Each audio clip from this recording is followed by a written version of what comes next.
Hello दोस्तों, welcome to decode Indian. देखिए, आपको पता होगा कि हर 2 महीने में मॉनेटरी पॉलिसी कमेटी यानी कि एमपीसी का मीटिंग होता है, जिसमें आरबीआई के द्वारा बहुत सारा डिसीजंस लिया जाता है। अब कुछ दिन पहले भी एमपीसी का मीटिंग हुआ था, 4 से 6 अक्टूबर तक। इस मीटिंग में जितना सारा भी इम्पोर्टेंट डिसीजंस लिया गया था, जो भी इम्पोर्टेंट अनाउंसमेंट किया गया था आरबीआई के द्वारा, उन सबको आज के इस वीडियो में हम कवर करने वाले हैं। देखिए, कुछ डिसीजन को तो ऑलरेडी हमने सेपरेट वीडियो में कवर किया हुआ है, जैसे कि बुलेट रीपेमेंट स्कीम को लेकर के एक फैसला लिया गया था आरबीआई के द्वारा, तो उसको हमने ऑलरेडी एक सेपरेट वीडियो में कवर किया हुआ है। इसके अलावा कार्ड ऑन फाइल टोकनाइजेशन को लेकर के भी एक फैसला लिया गया था, उसको भी हमने एक सेपरेट वीडियो में कवर किया हुआ है। लेकिन आज के इस वीडियो में हम क्या करने वाले हैं, उन सभी डिसीजंस के बारे में बात करने वाले हैं जो कि एमपीसी मीटिंग में लिया गया था, जो 4 से 6 अक्टूबर तक एमपीसी मीटिंग हुआ था, उसमें लिया गया था। तो चलिए शुरू करते हैं। आई होप आपको ये वीडियो पसंद आएगा, और अगर आपको ये वीडियो अच्छा लगता है तो आप इसको लाइक कर सकते हैं। साथ ही में देखिए, बहुत सारे लोग पीडीएफ का डिमांड करते हैं, तो अगर आपको इस वीडियो का या फिर आने वाला कोई भी वीडियो का पीडीएफ चाहिए होगा, तो आपके लिए एक टेलीग्राम चैनल को बना दिया गया है।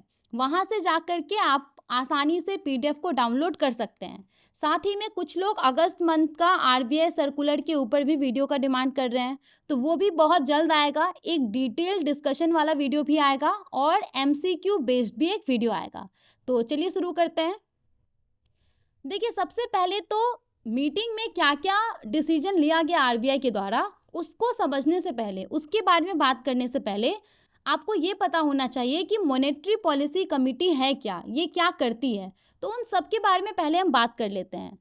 देखिए, मॉनेटरी पॉलिसी कमेटी हमारे देश के अंदर बेंचमार्क इंटरेस्ट रेट को फिक्स करने के लिए रिस्पॉन्सिबल होता है। अब बेंचमार्क इंटरेस्ट रेट क्या होता है, तो बेंचमार्क इंटरेस्ट रेट को रेपो रेट भी कहा जाता है। अब जिन लोगों को नहीं पता है कि रेपो रेट क्या होता है, तो देखिए, रेपो रेट एक ऐसा इंटरेस्ट रेट होता है जिस रेट पे रिजर्व बैंक ऑफ इंडिया के द्वारा कमर्शियल बैंकों को लोन दिया जाता है। तो ये जो मॉनेटरी पॉलिसी कमेटी है, ये क्या करता है, ये भारत में बेंचमार्क इंटरेस्ट रेट या रेपो रेट को फिक्स करने के लिए रिस्पॉन्सिबल होता है। इसके अलावा देखिए, ये जो मॉनेटरी पॉलिसी कमेटी है, इसके लिए अनिवार्य है कि एमपीसी का मीटिंग साल में कम से कम 4 बार होना चाहिए। 4 बार से ज़्यादा भी हो सकता है, एटलीस्ट 4 बार तो होना ही चाहिए एक साल में, ये यहाँ पे अनिवार्य है। और देखिए, हर मीटिंग के बाद जो भी डिसीजंस लिया जाता है, उसको पब्लिश भी किया जाता है। इसके अलावा देखिए, अगर हम बात करें कंपोजिशन ऑफ कमिटी के बारे में, जाहिर सी बात है कि ये एक कमेटी है, तो इसमें मेंबर्स होंगे।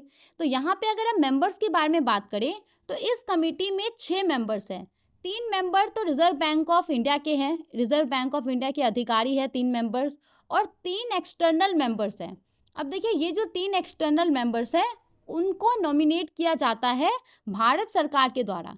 तो ये याद रखिएगा, टोटल नंबर ऑफ मेंबर्स कितने हैं, 6 हैं, जिसमें से 3 आरबीआई के तरफ से होते हैं, मतलब कि आरबीआई के ये अधिकारी होते हैं, और 3 एक्सटर्नल मेंबर्स होते हैं जिसको कि गवर्नमेंट ऑफ इंडिया के द्वारा नॉमिनेट किया जाता है। इसके अलावा देखिए, जो भी रिजर्व बैंक ऑफ इंडिया का गवर्नर होता है, जैसे कि इस समय आरबीआई का गवर्नर कौन है, शक्तिकांत दास जी। तो शक्तिकांत दास जी इस कमेटी के चेयरपर्सन हैं। जो भी आरबीआई का गवर्नर होगा, वो इस कमेटी का चेयरपर्सन भी होगा। अब अगर हम बात करें कि इस कमेटी के द्वारा किस तरीके से डिसीजंस लिया जाता है, तो देखिए, इस कमेटी के द्वारा जो भी डिसीजंस लिया जाता है, वो मेजॉरिटी बेसिस पे लिया जाता है। जैसे कि मान लीजिए 2 साइड है, एक साइड के द्वारा कहा जा रहा है कि रेपो रेट में किसी भी प्रकार का चेंज नहीं किया जाना है, और दूसरे साइड के द्वारा किया जा रहा है कि रेपो रेट में दूसरे साइड के द्वारा कहा जा रहा है कि रेपो रेट में चेंज किया जाना चाहिए। तो यहाँ पे 2 साइड हो गया। अब जिस साइड ज़्यादा वोट होगा, वो डिसीजन लिया जाएगा। तो इस तरीके से मेजॉरिटी बेसिस पे इस कमेटी के द्वारा फैसला लिया जाता है। और जो गवर्नर होते हैं, उनके पास एक कास्टिंग वोट भी होता है इन केस ऑफ टाई। तो मान लीजिए कि एक ऐसा केस है जहाँ पे दोनों side equal number of votes हैं, तो यहाँ पे जो गवर्नर होते हैं, उनके पास कास्टिंग वोट होता है, मतलब कि उनके पास अंतिम फैसला है। वो जो फैसला लेंगे वही क्या होगा, अंतिम फैसला होगा। तो ये यहाँ पे कहा जा रहा है। इन सब के अलावा देखिए, मॉनेटरी पॉलिसी कमेटी का एक और महत्वपूर्ण काम क्या है, इसका एक ऑब्जेक्टिव है। इसका ऑब्जेक्टिव है कि 31 मार्च 2026 तक हमारे देश में एनुअल इन्फ्लेशन को 4% पे मेंटेन रखना। अब देखिए यहाँ पे ये एमपीसी का ये ऑब्जेक्टिव है। अब ज़रूरी तो नहीं है कि ये हमारा जो इन्फ्लेशन है, एनुअल इन्फ्लेशन, वो 4% पे ही मेंटेन रहे। ये ऊपर जाता होगा, आपने देखा होगा, बहुत बार ये नीचे भी आ जाता है। तो यहाँ पे इसके लिए एक 6% का अपर टॉलरेंस सेट किया गया है और 2% का लोअर टॉलरेंस भी सेट किया गया है। अब इसका मतलब क्या होता है उसको समझिए। देखिए 4% एनुअल इन्फ्लेशन को मेंटेन करना ये एमपीसी का ऑब्जेक्टिव है। अब अगर इन्फ्लेशन 4% से ऊपर जाता है, मान लीजिए कि ये 4.50% हो जाता है, 5% हो जाता है, 5.50% हो जाता है, लेकिन 6% से नीचे रहता है, 4% से ये ऊपर चले जाता है लेकिन 6% से नीचे रहता है, तो ये एक्सेप्टेबल होगा। इसके अलावा मान लीजिए कि ये 4% से नीचे है, जैसे कि मान लीजिए 3.50% है या मान लीजिए 3% है, लेकिन 2% से ऊपर है, तो यहाँ पे वो भी क्या होगा, एक्सेप्टेबल होगा। तो वो यहाँ पे कहा जा रहा है कि with an upper tolerance of 6% and a lower tolerance of 2%। I hope आपको ये समझ में आ गया होगा। और देखिए अगर मान लीजिए 7% इन्फ्लेशन चले जाता है, 8% इन्फ्लेशन चले जाता है, तो ये डिज़ायर्ड रेंज के बाहर होगा, ये भी याद रखिएगा। तो ये हमने किसके बारे में बात कर लिया, मॉनेटरी पॉलिसी कमेटी के बारे में बात कर लिया। आई होप आपको एक बेसिक आइडिया आ गया होगा। अब आइए बात करते हैं कि अभी जो ये मीटिंग हुआ था 4 से 6 अक्टूबर तक जो ये एमपीसी का मीटिंग हुआ था, उसमें क्या क्या डिसीजन लिया गया उसके बारे में। देखिए यहाँ पे अगर हम बात करें तो कभी भी अगर एमपीसी का मीटिंग होता है तो लोगों का निगाह एक चीज़ के ऊपर सबसे ज़्यादा रहता है, वो है रेपो रेट। रेपो रेट को लेकर के क्या फैसला एमपीसी की मीटिंग में होगा, इसके ऊपर लोगों का ध्यान सबसे ज़्यादा रहता है। तो यहाँ पे आरबीआई ने रेपो रेट में किसी भी प्रकार का चेंज नहीं किया है, रेपो रेट को 6.5% पे मेंटेन रखा है। तो ये रेपो रेट को लेकर के डिसीजन लिया गया है। और देखिए ये चौथा लगातार एमपीसी मीटिंग है जहां पे रेपो रेट के स्टेटस में किसी भी प्रकार का बदलाव नहीं किया गया। इसके अलावा देखिए अगर हम बात करें स्टैंडिंग डिपॉजिट फैसिलिटी रेट के बारे में, तो इसमें भी किसी प्रकार का बदलाव नहीं किया गया है, इसको 6.25% पे मेंटेन रखा गया है। अब स्टैंडिंग डिपॉजिट फैसिलिटी होता क्या है, इसको हम थोड़ा सा समझ लेते हैं। देखिए अप्रैल 2022 से पहले क्या होता था, जब आरबीआई को बैंकिंग सिस्टम के अंदर से लिक्विडिटी एब्जॉर्व करना होता था, तो आरबीआई क्या करता था, रिवर्स रेपो रेट पे क्या करता था आरबीआई, जो कमर्शियल बैंक है उनसे फंड बोरो कर लेता था। तो जाहिर सी बात है आरबीआई जब फंड बोरो कर लेता था तो बैंकिंग सिस्टम के अंदर से लिक्विडिटी कम हो जाता था। अब देखिए रिवर्स रेपो रेट के साथ समस्या क्या आता था, जब आरबीआई रिवर्स रेपो रेट पे बैंकों से बोरोइंग करता था तो आरबीआई को बदले में बैंकों को गवर्नमेंट सिक्योरिटीज कोलेटरल के रूप में देना पड़ता था। अब कभी कभी क्या होता था कि आरबीआई को बहुत सारा पैसा बैंकिंग सिस्टम के अंदर से बहुत सारा लिक्विडिटी बैंकिंग सिस्टम के अंदर से एब्जॉर्व करना है, तो उसी वॉल्यूम में आरबीआई के पास गवर्नमेंट सिक्योरिटीज़ भी होना चाहिए। तो इस चीज़ को लेकर के बहुत ज़्यादा डिफ़िकल्टीज़ होता था और इसी चीज़ को सॉल्व करने के लिए आरबीआई ने स्टैंडिंग डिपॉजिट फैसिलिटी को इंट्रोड्यूस किया। इसमें क्या होता है, ये भी सेम रिवर्स रेपो रेट की तरह होता है। जैसे रिवर्स रेपो रेट के ऊपर आरबीआई कमर्शियल बैंकों से बोरोइंग करता है, उसी प्रकार से स्टैंडिंग डिपॉजिट फैसिलिटी रेट के ऊपर भी आरबीआई कमर्शियल बैंकों से बोरोइंग करता है। बस अंतर क्या है, रिवर्स रेपो रेट में जब आरबीआई बोरोइंग करता था तो आरबीआई को बदले में कमर्शियल बैंकों को जो गवर्नमेंट सिक्योरिटीज़ है वो कोलेट्रल के रूप में देना पड़ता था। लेकिन जो स्टैंडिंग डिपॉजिट फैसिलिटी है इसमें ऐसा नहीं है, इसमें आरबीआई को किसी भी प्रकार का जो कोलेट्रल है, जो गवर्नमेंट सिक्योरिटीज़ है, वो कमर्शियल बैंकों को नहीं देना पड़ता है। तो ये खासियत है स्टैंडिंग डिपॉजिट फैसिलिटी का। तो यहाँ पे देखिए जो स्टैंडिंग डिपॉजिट फैसिलिटी रेट है उसमें किसी भी प्रकार का चेंज नहीं किया गया है, उसको 6.25% पे मेंटेन रखा गया है। इसके अलावा देखिए मार्जिनल स्टैंडिंग फैसिलिटी और बैंक रेट में भी चेंजेस नहीं किया गया है, इसको भी 6.75% पे मेंटेन रखा गया है। अब देखिए मार्जिनल स्टैंडिंग फैसिलिटी क्या होता है, तो जब क्या होता है बहुत बार कि कमर्शियल बैंकों को इमरजेंसी में फंड का ज़रूरत पड़ता है, तो जब कमर्शियल बैंक इमरजेंसी में आरबीआई से फंड बोरो करता है शॉर्ट टर्म के लिए, ध्यान दीजिएगा मैंने यहाँ पे कहा है शॉर्ट टर्म के लिए, जब कमर्शियल बैंक आरबीआई से शॉर्ट टर्म के लिए इमरजेंसी के समय में फंड बोरो करता है, तो वो किस रेट पे करता है? मार्जिनल स्टैंडिंग फैसिलिटी रेट पे करता है। अब एक होता है बैंक रेट। बैंक रेट क्या होता है? देखिए, मार्जिनल स्टैंडिंग फैसिलिटी में कमर्शियल बैंक क्या करता है? आरबीआई से फंड बोरो करता है इमरजेंसी के समय में शॉर्ट टर्म के लिए। लेकिन बैंक रेट के ऊपर क्या होता है? बैंक रेट के ऊपर कमर्शियल बैंक आरबीआई से फंड बोरो करता है लॉन्ग टर्म के लिए। तो ये डिफरेंस है मार्जिनल स्टैंडिंग फैसिलिटी और बैंक रेट में। आई होप आपको क्लियर हो गया होगा। तो यहाँ पे देखिए हमने 3 रेट के बारे में बात किया। सबसे पहले तो हमने देखा 4 रेट के बारे में हमने यहाँ पे बात किया। रेपो रेट के बारे में, तो रेपो रेट में किसी भी प्रकार का बदलाव नहीं किया गया है, इसको 6.5% पे मेंटेन रखा गया है। इसके बाद हमने देखा स्टैंडिंग डिपॉजिट फैसिलिटी रेट के बारे में, तो इसमें भी किसी प्रकार का बदलाव नहीं किया गया है, इसको 6.25% पे मेंटेन रखा गया है। इसके अलावा मार्जिनल स्टैंडिंग फैसिलिटी रेट और बैंक रेट में भी चेंजेस नहीं किया गया है, इन दोनों को 6.75% पे मेंटेन रखा गया है। आई होप आपको यहाँ तक समझ में आ गया होगा।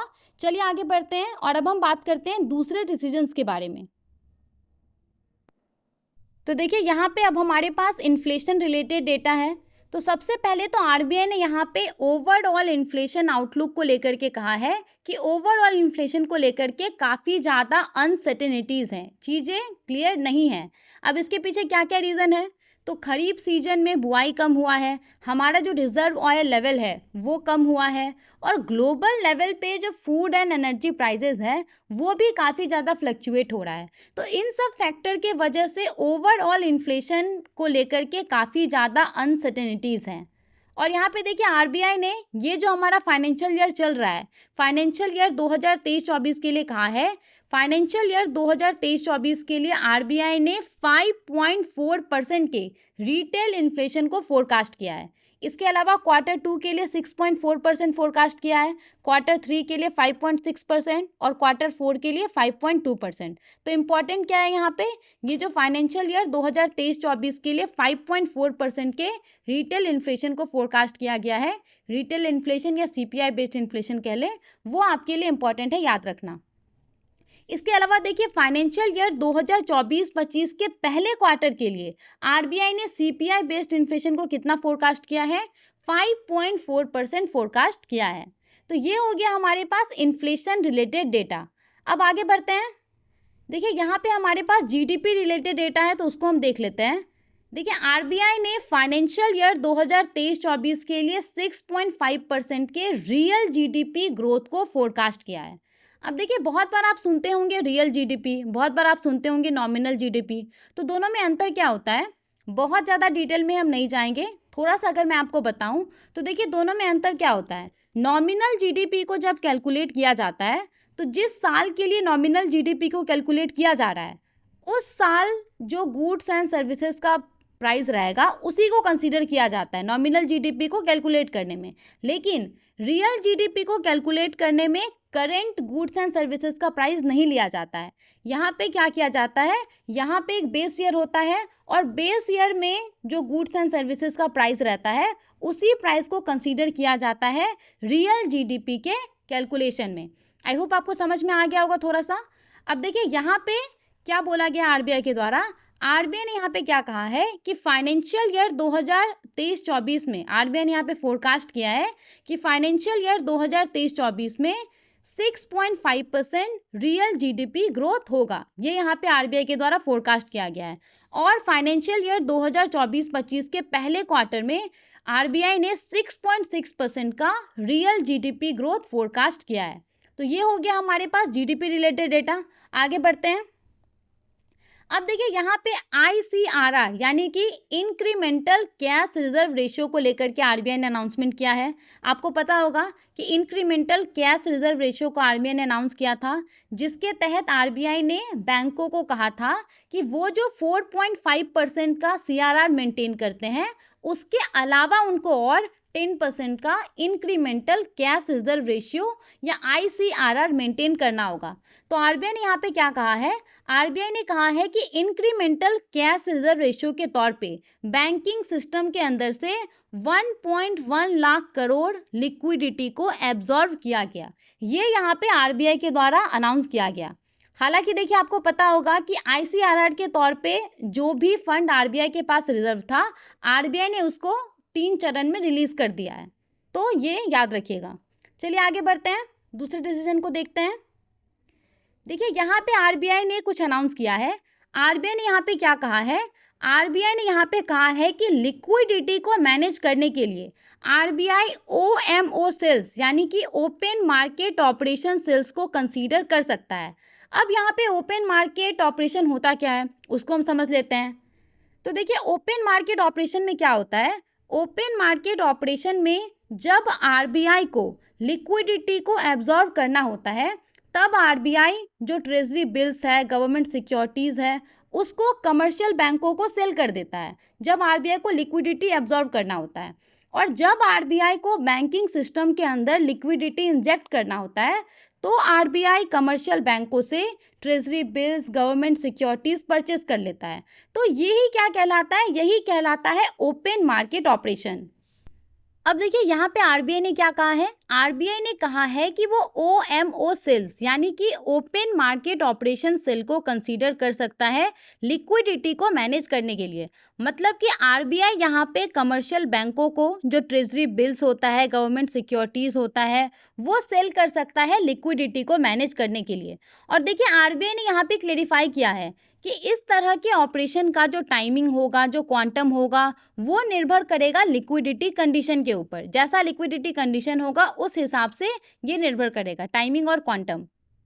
चलिए आगे बढ़ते हैं और दूसरे अनाउंसमेंट के बारे में बात करते हैं। अब देखिए यहाँ पे आरबीआई ने फॉरेन पोर्टफोलियो इन्वेस्टमेंट के तहत हमारे देश में कितना पैसा आया है उसके बारे में कहा है। तो फॉरेन पोर्टफोलियो इन्वेस्टमेंट के तहत सितंबर 2023 तक हमारे देश में 20.3 बिलियन यूएस डॉलर आया है। इसके अलावा देखिए एफडीआई के बारे में अगर हम बात करें तो फॉरेन डायरेक्ट इन्वेस्टमेंट के तहत हमारे देश में अप्रैल टू जुलाई 2023 में 5.8 बिलियन यूएस डॉलर रिसीव हुआ है। अब यहाँ पे ये एफपीआई और एफडीआई क्या होता है, तो दोनों में क्या अंतर होता है उसको हम देख लेते हैं। तो देखिए अगर हम बात करें एफपीआई के बारे में, फॉरेन पोर्टफोलियो इन्वेस्टमेंट के बारे में, तो इसमें क्या होता है, इसमें किसी एक देश के व्यक्ति के द्वारा किसी दूसरे देश के स्टॉक्स में, बॉन्ड्स में, इन सब चीज़ों में निवेश किया जाता है। वहीं अगर हम बात करें एफडीआई के बारे में, तो फॉरेन डायरेक्ट इन्वेस्टमेंट में क्या होता है, इसमें किसी एक देश के व्यक्ति के द्वारा या फिर वहाँ का कंपनी या फिर वहाँ का सरकार के द्वारा किसी दूसरे देश के बिजनेस में डायरेक्टली निवेश किया जाता है, तो वो क्या हो जाता है, एफडीआई हो जाता है। तो ये मेन डिफरेंस है एफडीआई और एफपीआई के बीच में। इसके अलावा देखिए फॉरेन एक्सचेंज रिजर्व के बारे में आरबीआई ने क्या कहा है, तो फॉरेन एक्सचेंज रिजर्व में ने 24.4 बिलियन डॉलर का इंक्रीज हुआ है, ये आरबीआई ने कहा है। इसके अलावा एक्सटर्नल कमर्शियल बोरोइंग को लेकर के क्या डेटा आया है सामने। सबसे पहले तो एक्सटर्नल कमर्शियल बोरोइंग होता क्या है, तो देखिए एक्सटर्नल कमर्शियल बोरोइंग में क्या होता है, इसमें किसी एक देश के कंपनी के द्वारा, सरकार के द्वारा या ऑर्गेनाइजेशन के द्वारा किसी दूसरे देश के बैंक से या फाइनेंशियल इंस्टीट्यूशन से बोरोइंग किया जाता है। तो ये क्या होता है, एक्सटर्नल कमर्शियल बोरोइंग। आपको इसके नाम से भी पता चल रहा होगा, एक्सटर्नल कमर्शियल बोरोइंग। तो यहाँ पे क्या कहा गया है कि अप्रैल टू अगस्त में एक्सटर्नल कमर्शियल बोरोइंग के तहत हमारे देश में 4.5 बिलियन डॉलर रिसीव हुआ है। आगे बढ़ते हैं, दूसरे डिसीजंस को देखते हैं। और देखिए यहाँ तक मेनली हमारा डेटा रिलेटेड पॉइंट था। अब हम जो बात करने वाले हैं उसमें अब आरबीआई के द्वारा कुछ कुछ अनाउंसमेंट किया गया है और स्कीम्स में कुछ कुछ बदलाव किया गया है, तो उसको हम देखने वाले हैं। देखिए सबसे पहले तो यहाँ पे आरबीआई ने क्या कहा है, आपको पता होगा कि बैंकों के द्वारा, फाइनेंशियल इंस्टीट्यूशंस के द्वारा बड़े बड़े प्रोजेक्ट को फंडिंग किया जाता है। तो यहाँ पे अभी जो प्रोजेक्ट फाइनेंस के लिए पूरा रेगुलेटरी फ्रेमवर्क है, तो उसको हार्मोनाइज करने के लिए जितना भी रेगुलेटेड एंटिटीज़ हैं उन सभी के लिए एक समान प्रोजेक्ट फाइनेंस से जुड़ा हुआ रेगुलेटरी फ्रेमवर्क हो, इसके लिए आरबीआई ने क्या कहा है, इसके लिए आरबीआई ने कहा है कि वैसा प्रोजेक्ट्स अंडर इम्प्लीमेंटेशन, मतलब कि मान लीजिए कि किसी बैंक के द्वारा किसी ऐसे प्रोजेक्ट को फंडिंग किया गया है जो कि अभी कंप्लीट नहीं हुआ है, वो अंडर कंस्ट्रक्शन है, तो वैसे प्रोजेक्ट अंडर इम्प्लीमेंटेशन के लिए आरबीआई ने जो प्रूडेंशियल नॉर्म्स है उसको रिव्यू किया है। और अब आरबीआई ने क्या डिसाइड किया है? आरबीआई ने डिसाइड किया है कि एक कंप्रेहेंसिव रेगुलेटरी फ्रेमवर्क को इशू किया जाएगा जल्द ही, जितना भी रेगुलेटेड एंटिटीज़ है उन सब के लिए। और जल्दी यहाँ पे आरबीआई ने कहा है कि एक डिटेल ड्राफ्ट गाइडलाइंस इशू किया जाएगा पब्लिक कमेंट के लिए। तो एक अनाउंसमेंट आरबीआई के द्वारा ये किया गया है। आगे बढ़ते हैं। अब देखिए यहाँ पे आरबीआई ने एनबीएफसीज के लिए कुछ फैसला लिया है। एनबीएफसीज के लिए जो क्रेडिट कॉन्सेंट्रेशन नॉर्म्स है उसको हार्मोनाइज करने के लिए सबसे पहले तो क्रेडिट कॉन्सेंट्रेशन नॉर्म्स क्या होता है? तो देखिए क्रेडिट कॉन्सेंट्रेशन नॉर्म्स ऐसा रेगुलेशंस होता है जिसमें एनबीएफसीज के ऊपर एक कह सकते हैं आपकी लिमिट लगा दिया जाता है कि वो किसी सिंगल बोरोवर को कितना बोरोइंग कर सकता है, किसी सिंगल बोरोवर या फिर ग्रुप ऑफ बोरोवर्स या फिर एक स्पेसिफिक सेक्टर, इसमें वो मैक्सिमम कितना बोरोइंग कर सकता है, इस चीज़ के ऊपर एक लिमिट लगा दिया जाता है। ये होता है क्रेडिट कॉन्सेंट्रेशन नॉर्म। तो यहाँ पे आरबीआई ने क्या कहा है? आरबीआई ने कहा है कि जितना भी एनबीएफसीज है उन सभी के लिए क्रेडिट कॉन्सेंट्रेशन नॉर्म्स को हार्मोनाइज करने के लिए, एक जैसा करने के लिए एक डिसीजन लिया गया है। अभी तक क्या होता है उसको ध्यान से समझिए। अभी तक जो अपर लेयर में एनबीएफसीज है, आपको पता होगा कि हमारे देश में जितना भी एनबीएफसीज है उसके साइज के हिसाब से, उसके एक्टिविटी के हिसाब से जितना भी एनबीएफसीज है उसको 4 लेयर में डाला गया है। सबसे निचले वाले लेयर को हम लोग बेस लेयर कहते हैं। बेस लेयर के ऊपर होता है आपका मिडिल लेयर, मिडिल लेयर के ऊपर होता है अपर लेयर और अपर लेयर के ऊपर होता है टॉप लेयर। तो यहाँ पे अभी जो अपर लेयर में एनबीएफसीज आता है सिर्फ वही क्रेडिट रिस्क मिटिगेशन इंस्ट्रूमेंट का इस्तेमाल कर सकता है। जो मिडिल लेयर और बेस लेयर में एनबीएफसीज है वो क्रेडिट रिस्क मिटिगेशन इंस्ट्रूमेंट का इस्तेमाल नहीं कर सकता है। लेकिन अब आरबीआई ने क्या डिसीजन लिया है? अब आरबीआई ने यहाँ पे डिसीजन लिया है कि जो मिडिल और बेस लेयर वाले एनबीएफसीज हैं वो भी अब क्रेडिट रिस्क मिटिगेशन इंस्ट्रूमेंट का इस्तेमाल करेंगे। जो रिस्क एसोसिएटेड रहता है उनके द्वारा जो लोन दिया जाता है किसी बोरोवर को, तो उससे जो रिस्क एसोसिएटेड रहता है उसको कम करने के लिए वो क्रेडिट रिस्क मिटिगेशन इंस्ट्रूमेंट का इस्तेमाल कर सकते हैं। अब यहाँ पे क्रेडिट रिस्क मिटिगेशन इंस्ट्रूमेंट क्या हुआ? तो ये ऐसा फाइनेंशियल टूल होता है, ऐसा स्ट्रैटेजीज होता है जिसको अपनाया जाता है रिस्क को कम करने के लिए। जब किसी एनबीएफसीज के द्वारा किसी भी बोरोवर को लोन दिया जाता है तो जाहिर सी बात है कि उससे जुड़ा हुआ कुछ रिस्क होगा। हो सकता है कि जिसको भी लोन दिया गया है वो डिफ़ॉल्ट करे, तो ये जो रिस्क होता है जिससे कि पोटेंशियल लॉस हो सकता है, तो उस रिस्क को कम करने के लिए क्रेडिट रिस्क मिटिगेशन इंस्ट्रूमेंट का इस्तेमाल किया जाता है। जैसे कि कोलेट्रल हो गया, गारंटीज हो गया, तो ये सब क्या हो गया? क्रेडिट रिस्क मिटिगेशन इंस्ट्रूमेंट का ही एग्जाम्पल हो गया। तो यहाँ पे अभी तक क्या था? जो अपर लेयर में एनबीएफसीज थे वही क्रेडिट रिस्क मिटिगेशन इंस्ट्रूमेंट का इस्तेमाल कर सकते थे, जैसे कि कोलेट्रल, गारंटीज, इन सब का इस्तेमाल कर सकते थे। लेकिन अब क्या कहा गया है? अब यहाँ पे कहा गया है कि जो मिडिल और बेस लेयर में एनबीएफसीज आते हैं वो भी क्रेडिट रिस्क मिटिगेशन इंस्ट्रूमेंट का इस्तेमाल कर सकेंगे। तो ये आरबीआई के द्वारा एक बड़ा फैसला लिया गया है, अनाउंसमेंट यहाँ पे किया गया है। चलिए आगे बढ़ते हैं और दूसरे अनाउंसमेंट को देखते हैं। तो देखिए यहाँ पे जो अनाउंसमेंट किया गया है रिजर्व बैंक ऑफ इंडिया के द्वारा वो रिलेटेड है gold loan bullet repayment scheme से। अर्बन कोऑपरेटिव बैंक्स के द्वारा बुलेट रीपेमेंट स्कीम के तहत जो गोल्ड लोन दिया जाता है ये फैसला उससे रिलेटेड है। अब सबसे पहले तो आपको ये पता होना चाहिए कि बुलेट रीपेमेंट स्कीम होता क्या है। देखिए बुलेट रीपेमेंट स्कीम में क्या होता है? बुलेट रीपेमेंट स्कीम में बोरोवर को पूरे लोन टेन्योर में कुछ भी पैसा देने का ज़रूरत नहीं होता है बैंक को, ना ही तो प्रिंसिपल अमाउंट ना ही तो interest amount. Bullet repayment scheme में क्या होता है? बोरोवर्स को लोन टेन्योर के अंत में जो भी उसने लोन लिया है वो चुकाना होता है और उसके ऊपर जो भी इंटरेस्ट बनता है वो चुकाना होता है एक साथ। जैसे कि मान लीजिए कोई व्यक्ति है, उसने बैंक से 1 लाख रुपए का गोल्ड लोन लिया है for example bullet repayment scheme के तहत 1 साल के लिए, तो उसको पूरा 1 साल में किसी भी प्रकार का पैसा बैंक को नहीं देने का ज़रूरत है। 1 साल के अंत में उसने जो 1 लाख रुपया लिया है वो और उसके ऊपर जो भी इंटरेस्ट बनेगा वो एक साथ उसको बैंक को चुकाना पड़ेगा। तो ये क्या होता है, बुलेट रीपेमेंट स्कीम या फिर बुलेट रीपेमेंट ऑप्शन कह लें। अब देखिए यहाँ पे फैसला क्या लिया गया है, तो अभी urban cooperative banks bullet repayment scheme के तहत ज़्यादा से ज़्यादा 2 लाख रुपए तक का ही गोल्ड लोन ऑफर कर सकता था। लेकिन अब यहाँ पे आरबीआई ने क्या डिसाइड किया है, आरबीआई ने यहाँ पे बुलेट रीपेमेंट स्कीम के तहत जो पहले urban cooperative banks maximum 2 lakh रुपए तक का गोल्ड लोन ऑफर कर सकता था, इस लिमिट को बढ़ा करके अब 4 लाख रुपए तक कर दिया गया है। और देखिए यहाँ पे ध्यान दीजिएगा कि ये जो गोल्ड लोन के लिमिट को बढ़ाया गया है, 2 लाख से 4 लाख रुपया कर दिया गया है, तो ये सभी अर्बन कोऑपरेटिव बैंक्स के लिए नहीं किया गया है। ये उन अर्बन कोऑपरेटिव बैंक्स के लिए किया गया है जिन्होंने अपना जो ओवरऑल टारगेट है, प्रायोरिटी सेक्टर लेंडिंग टारगेट 31 मार्च 2023 तक का, उसको पूरा किया है। तो उन्हीं अर्बन कोऑपरेटिव बैंक्स के लिए बुलेट रीपेमेंट स्कीम के तहत गोल्ड लोन के लिमिट को 2 लाख रुपए से बढ़ा करके 4 लाख रुपए तक कर दिया गया है।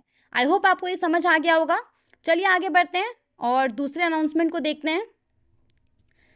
देखिए यहाँ पे आरबीआई ने क्या अनाउंस किया है, आरबीआई ने यहाँ पे क्या कहा है, आरबीआई ने यहाँ पे कहा है कि एक ड्राफ्ट फ्रेमवर्क को इंट्रोड्यूस किया जाएगा। और किस लिए इंट्रोड्यूस किया जाएगा, तो यहाँ पे आरबीआई ने कहा है कि एक ड्राफ्ट फ्रेमवर्क को इंट्रोड्यूस किया जाएगा बैंकिंग और नॉन बैंकिंग फाइनेंशियल सेक्टर में जो सेल्फ रेगुलेटरी ऑर्गेनाइजेशंस हैं, एसआरओज हैं, उनको रिकॉग्नाइज करने के लिए। ये यहाँ पे आरबीआई ने अनाउंस किया है। और आरबीआई ने कहा है कि इसके लिए एक ड्राफ्ट गाइडलाइंस जल्द ही इशू किया जाएगा स्टेक होल्डर्स कमेंट के लिए। तो सबसे पहले तो आपको ये पता होना चाहिए कि ये सेल्फ रेगुलेटरी ऑर्गेनाइजेशन एसआरओज होता क्या है। देखिए एसआरओ एक नॉन गवर्नमेंटल ऑर्गेनाइजेशन होता है। सबसे पहली बात तो ये गवर्नमेंटल ऑर्गेनाइजेशन नहीं होता है, ये एक नॉन गवर्नमेंटल ऑर्गेनाइजेशन होता है जो क्या करता है, जो किसी स्पेसिफिक इंडस्ट्री के अंदर जो प्लेयर्स रहता है उसके लिए रूल सेट करता है, उसके लिए स्टैंडर्ड सेट करता है, ताकि उस इंडस्ट्री के अंदर जो भी कस्टमर्स हैं उनके राइट को प्रोटेक्ट किया जा सके और उस इंडस्ट्री के अंदर जो एथिक्स है, क्वालिटी है, प्रोफेशनलिज्म है, इन सब चीज़ों को प्रमोट किया जा सके। तो ये काम होता है सेल्फ रेगुलेटरी ऑर्गेनाइजेशन का। और आपने ध्यान दिया होगा कि कुछ दिनों पहले आरबीआई ने जो फिनटेक इंडस्ट्री है उसके लिए भी एक सेल्फ रेगुलेटरी ऑर्गेनाइजेशन को सेटअप करने का बात कहा था। तो अब यहाँ पे आरबीआई ने क्या कहा है, आरबीआई ने यहाँ पे ये निर्णय लिया है कि जल्द ही एक ड्राफ्ट फ्रेमवर्क को इंट्रोड्यूस किया जाएगा जिसके तहत बैंकिंग और नॉन बैंकिंग फाइनेंशियल सेक्टर में जो भी सेल्फ रेगुलेटरी ऑर्गेनाइजेशंस हैं उसको रिकॉग्नाइज किया जाएगा। ये यहाँ पे आरबीआई के द्वारा अनाउंस किया गया है। आई होप आपको ये भी अनाउंसमेंट क्लियर हो गया होगा। चलिए आगे बढ़ते हैं। तो यहाँ पे देखिए जो अनाउंसमेंट किया गया है वो पीआईडीएफ स्कीम से रिलेटेड है। पीआईडीएफ का फुल फॉर्म होता है payments infrastructure development fund scheme. इस स्कीम को आरबीआई ने और 2 साल से एक्सटेंड कर दिया है। अब ये स्कीम दिसंबर 2025 तक वैलिड रहेगा। तो ये यहाँ पे आरबीआई के द्वारा एक बड़ा फैसला किया गया है। साथ ही में आरबीआई ने पीआईडीएफ स्कीम के स्कोप को भी एक्सपेंड कर दिया है। देखिए सबसे पहले तो आपको ये पता होना चाहिए कि ये पीआईडीएफ स्कीम है क्या। देखिए इस स्कीम को आरबीआई ने जनवरी 2021 में लागू किया था। अब आपको पता होगा कि हमारे देश में जितने सारे भी शहर हैं उन सभी शहर को पॉपुलेशन के हिसाब से टियर 1 टू टियर 6 कैटेगरीज में क्लासिफाई किया हुआ है। आपने सुना होगा टियर 1 सिटी, टियर 2 सिटीज़, इस तरह से। तो पॉपुलेशन के हिसाब से जितना भी शहर है उसको टियर 1 टू टियर 6 कैटेगरीज में क्लासिफाई किया गया है। अब देखिए यहाँ पे ये जो पीआईडीएफ स्कीम है जिसको कि जनवरी 2021 में लागू किया गया था, तो इस स्कीम का उद्देश्य क्या है कि जो टियर 3 टू टियर 6 सिटीज़ हैं वहाँ पे पेमेंट एक्सेप्टेंस इंफ्रास्ट्रक्चर को डेवलप करना, ये इस स्कीम का उद्देश्य है। अब पेमेंट एक्सेप्टेंस इंफ्रास्ट्रक्चर का मतलब क्या है, तो इसका मतलब है जो पॉइंट ऑफ सेल मशीन होता है उसको डिप्लॉय करना, जो क्यूआर कोड होता है उसको डिप्लॉय करना। तो टियर 3 टू टियर सिटीज़ में ये पेमेंट एक्सेप्टेंस इंफ्रास्ट्रक्चर को डिप्लॉय करना, यही इस स्कीम का क्या है, उद्देश्य है। ना कि सिर्फ टियर 3 टू टियर 6 सिटीज़, बल्कि जो नॉर्थ ईस्टर्न स्टेट्स हैं, जो union territories of Jammu and Kashmir और लद्दाख है, वहाँ पे भी इस स्कीम के तहत पेमेंट एक्सेप्टेंस इंफ्रास्ट्रक्चर को डिप्लॉय करना उद्देश्य है। अब देखिए, इस स्कीम के तहत बैंक्स और नॉन बैंकिंग फाइनेंशियल कंपनीज को फाइनेंशियल असिस्टेंट प्रदान किया जाता है, ताकि वो जो एलिजिबल रीजन है वहाँ पे जो पीओएस टर्मिनल्स होता है और जो दूसरा पेमेंट एक्सेप्टेंस इंफ्रास्ट्रक्चर है उसको डिप्लॉय कर सके। तो ये हो गया पीआईडीएफ स्कीम। अब देखिए, ओरिजिनल प्लान के हिसाब से इस स्कीम का जो टेन्योर था वो 3 साल के लिए था। ये दिसंबर 2023 में खत्म हो जाता। लेकिन अभी क्या फैसला लिया गया है, तो अभी यहाँ पे इस स्कीम को और 2 साल से एक्सटेंड कर दिया गया है। अब ये स्कीम वैलिड रहेगा दिसंबर 2025 तक। पीआईडीएफ स्कीम के डेडलाइन को और 2 साल से एक्सटेंड कर दिया गया है। अब ये स्कीम दिसंबर 2025 तक वैलिड रहेगा। एक फैसला ये लिया गया है। इसके अलावा देखिए, एक और फैसला लिया गया है। साथ ही में आरबीआई ने क्या किया है, आरबीआई ने payments infrastructure development fund scheme के दायरे को भी बढ़ा दिया है।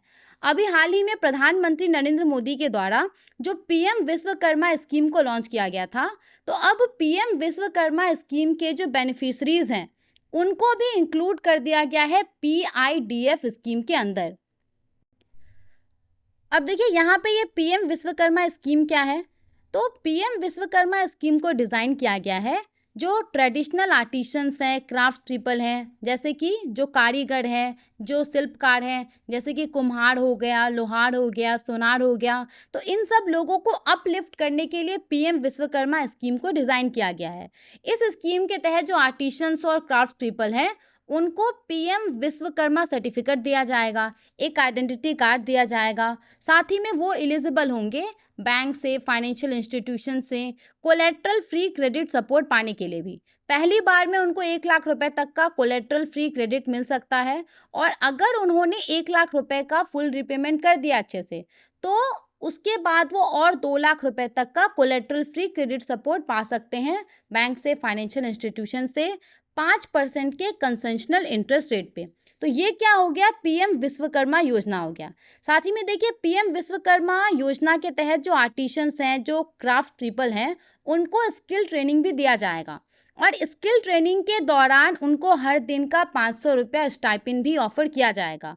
और अगर उन्होंने अच्छे से ट्रेनिंग कंप्लीट कर लिया, तो ट्रेनिंग के बाद अगर मान लीजिए कि उनको किसी तरह का मॉडर्न टूल्स परचेस करना है, तो उसके लिए भी इस स्कीम के तहत सरकार उनको 15,000 रुपये का ग्रांट प्रोवाइड करेगा। तो ये होता है पीएम विश्वकर्मा स्कीम। अब देखिए, पीएम विश्वकर्मा स्कीम के तहत जो बेनिफिशरीज हैं उन लोगों को ऐड कर दिया गया है पीआईडीएफ स्कीम के तहत। सबसे पहले तो पीआईडीएफ स्कीम को और 2 साल से बढ़ा दिया गया है, दिसंबर 2025 तक के लिए इस स्कीम को कर दिया गया है, और इस स्कीम को का जो कवरेज है उसको एक्सटेंड कर दिया गया है। अब जो पीएम विश्वकर्मा स्कीम के बेनिफिशरीज हैं उन लोगों को भी पीआईडीएफ स्कीम के तहत इंक्लूड कर दिया गया है। मतलब कि जो आर्टिसंस हैं, जो क्राफ्ट पीपल हैं, उन सबको मदद किया जाएगा। जो पेमेंट एक्सेप्टेंस इंफ्रास्ट्रक्चर है उसको डिप्लॉय करने में, जो पॉइंट ऑफ सेल मशीन होता है, जो क्यूआर कोड होता है, इन सब चीज़ों को अवेल करने में आर्टिसंस को, क्राफ्ट पीपल को, इन लोगों को मदद किया जाएगा। तो ये पूरा यहाँ पे आरबीआई के द्वारा अनाउंसमेंट किया गया था। चलिए आगे बढ़ते हैं और दूसरे अनाउंसमेंट को देखते हैं। देखिए, यहाँ पे क्या अनाउंसमेंट किया गया है। यहाँ पे आरबीआई ने कहा है कि कार्ड ऑन फाइल टोकनाइजेशन के लिए एक नए चैनल को इंट्रोड्यूस किया जाएगा। देखिए, इसके ऊपर ऑलरेडी हमने बहुत अच्छे से एक्सप्लेन किया हुआ है, एक वीडियो अपलोडेड है, आप चाहे तो जा करके देख सकते हैं, उसका लिंक मैं डिस्क्रिप्शन बॉक्स में दे दूंगी। अभी के लिए मैं आपको इतना बता दूं कि यहाँ पे अब क्या होगा। अब यहाँ पे आप अपने कार्ड के अगेंस्ट में अगर आपको टोकन जनरेट करना होगा, तो वो आप डायरेक्टली इशूअर बैंक लेवल पे कर पाएंगे। देखिए, अभी तक क्या होता है, अभी तक अगर आपको अपने कार्ड के अगेंस्ट में टोकन जनरेट करना है, तो आपको अलग अलग ई कॉमर्स एप्लीकेशन पे जा करके ऐसा करना पड़ता है। लेकिन अब क्या होगा, अब जैसा कि मान लीजिए आपके पास, फॉर एग्जांपल, आपके पास एचडीएफसी बैंक का क्रेडिट कार्ड है, और आपको अमेजॉन के लिए अपने कार्ड के अगेंस्ट में एक टोकन जनरेट करना है। तो पहले क्या होता था कि आपको अमेजॉन की वेबसाइट पे जाना पड़ता था, और वहाँ पे जा कर के आप अपने कार्ड के अगेंस्ट में, जो आपका एचडीएफसी का कार्ड है उसके अगेंस्ट में टोकन जनरेट करते थे। लेकिन अब ऐसा नहीं होगा। अब क्या होगा, अब आप सिंपली आपका जो एचडीएफसी बैंक का ऐप है वहाँ पे जाएंगे, और वहाँ पे जा कर के आप अपने कार्ड के अगेंस्ट में एक टोकन जनरेट कर लेंगे, और उसको फिर आप लिंक कर सकते हैं अपने अमेजॉन अकाउंट में। तो कुछ इस तरीके से ये काम करेगा। तो यही यहाँ पे कहा जा रहा है कि आरबीआई यहाँ पे एक नए चैनल को इंट्रोड्यूस करेगा कार्ड ऑन फाइल टोकनाइजेशन के लिए। अब जो टोकनाइजेशन फैसिलिटी है वो डायरेक्टली इशूअर बैंक लेवल पे आपको प्रोवाइड किया जाएगा। इशूअर बैंक लेवल यानी कि बैंक की तरफ से आपको जो credit card debit card issue किया जाता है, इसलिए यहाँ पे कहा जा रहा है कि इशूअर बैंक लेवल पे आपको अब card on file tokenization facility provide किया जाएगा। और इससे देखिए क्या होगा, इससे अब कार्ड होल्डर्स के लिए और भी ज़्यादा आसान हो जाएगा अपने कार्ड के अगेंस्ट में टोकन जनरेट करना। कोई भी व्यक्ति अपना बस बैंक के वेबसाइट पे या ऐप पे जा कर के जो उसका कार्ड रहेगा उसके अगेंस्ट में टोकन जनरेट कर लेगा और फिर उसको वो उसका जो एग्जिस्टिंग अकाउंट रहेगा अलग अलग ई कॉमर्स एप्लीकेशन पे उसके साथ लिंक कर लेगा। तो ये यहाँ पे आरबीआई के द्वारा एक अनाउंसमेंट हुआ है। अगर आपको इसके ऊपर और डिटेल में जानना है तो उसका लिंक मैं डिस्क्रिप्शन बॉक्स में दे दूंगी, वहाँ से जा कर के आप उसको देख सकते हैं।